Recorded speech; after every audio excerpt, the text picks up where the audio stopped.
এই বোধহয় first time লাইফে আমি দুধ খেতে খেতে ইন্টারভিউ দিচ্ছি, বা এরকম ইন্টারভিউ বোধহয় এর আগে কখনো খুব একটা দেখেছি কিনা আমার জানা নেই। আমি তো দেখিনি কেউ দুধ খেতে খেতে ইন্টারভিউ দিচ্ছে। তো আমি এখানে আসার পরে আমাকে সবাই বলেছে যে কফি খাবে, না কফি খাবো না।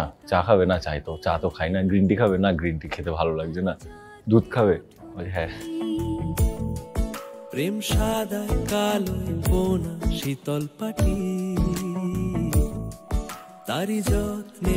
এই মৌসুমি বাইরে চন্দননগর খুব ভালো জায়গা, কখনো যাওয়া হয়নি। ওখানে পুজো খুব বড় হয়, দেখতে যাবো। তো ব্যাপার হচ্ছে তোমার প্রশ্নটা খুব ইন্টারেস্টিং এবং খুব রেলিভেন্ট প্রশ্নটা।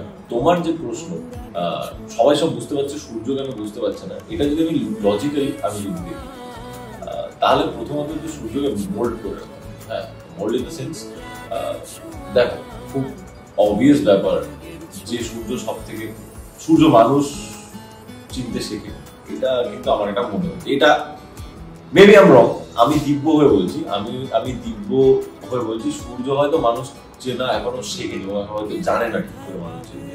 হয়তো ওটা ও বেশি সরল, মেবি বোকা নয়, বাট একটু বেশি সরল সাদা ছিল, ওই জন্য হয়তো মানুষ চিন্তা এখনো শেখেনি, তাদের রিয়াক্ট করে ফেলে।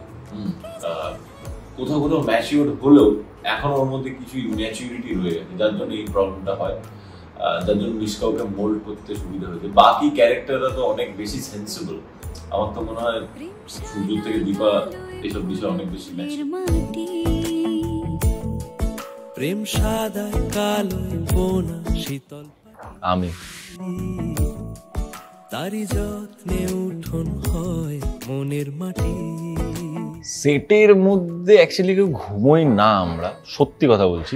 সেটে ঘুমানো, সেটে গেলে মানে আমাদের চাপ থাকে তো, আর আমরা হই হই করি খুব, সেটে ঘুমানো হয় না। মেকআপ রুমে ঘুমোয় ভাই প্রারব্ধি, জয়।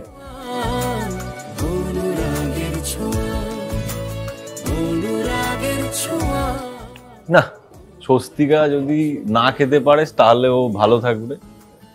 প্রারব্ধিরও সেরকম নয়, হনাও না। সৌমিলিকে তো খেতেই দেখি না আমি, খুব কম। স্নেহাও খায় না ঠিক করে, তাহলে আমি ভালোবাসার নদী ঢেউ মুঠোয় রেখো, জানো যায় না খোয়া। হাই মলি, সূর্য আর দীপার বিয়ে তো অ্যাকচুয়ালি নতুন করে হওয়ার কিছু নেই, তার কারণ ওদের বিয়েটা তো ভাঙেনি, বিয়ে হয়ে বিয়ে যদি এরকম একটা ইভেন্ট হয় তাহলে হবে।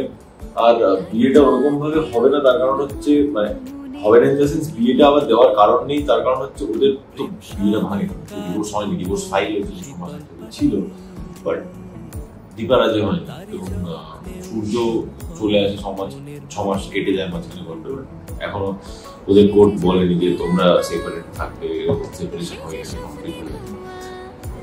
তো এবার যদি কোন ইভেন্ট আসে, সেখানে যদি বিয়ের সিন হয়, তাহলে আবার বর্ষা দেবে।